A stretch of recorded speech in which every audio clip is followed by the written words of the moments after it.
Now we're gonna discuss related movement disorders.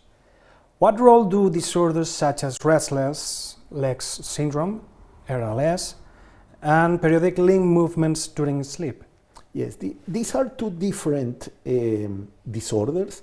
So Restless Leg Syndrome is a disorder where the patient experiences some uncomfortable feelings on the legs. They need to move the legs. They usually appear by the end of the day when the patient is resting.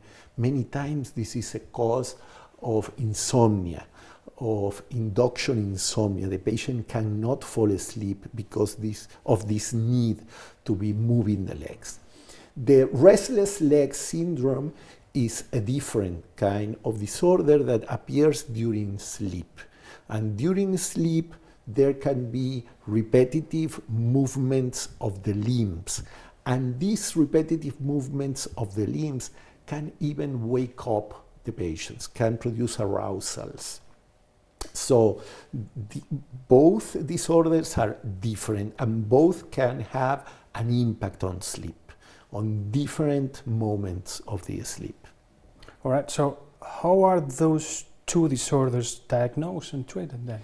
Okay, so basically the restless leg syndrome has a clinical diagnosis. Okay. It's something that you have to understand what is happening with the patient, what the patient is feeling, and then you can do the diagnosis. The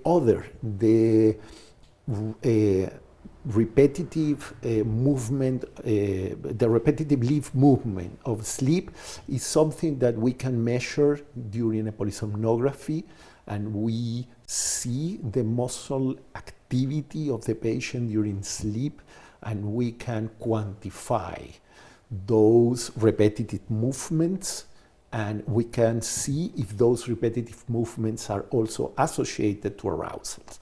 So that is the way to diagnose them. I see. What impact do these conditions have on quality of sleep and wakefulness?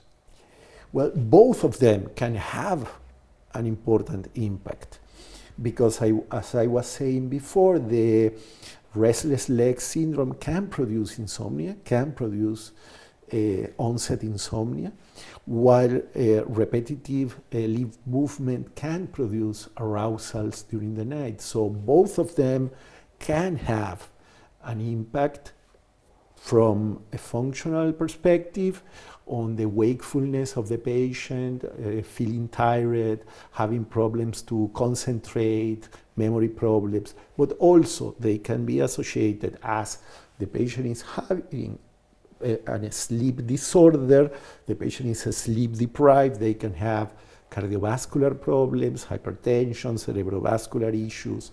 So they are associated to many other illnesses also.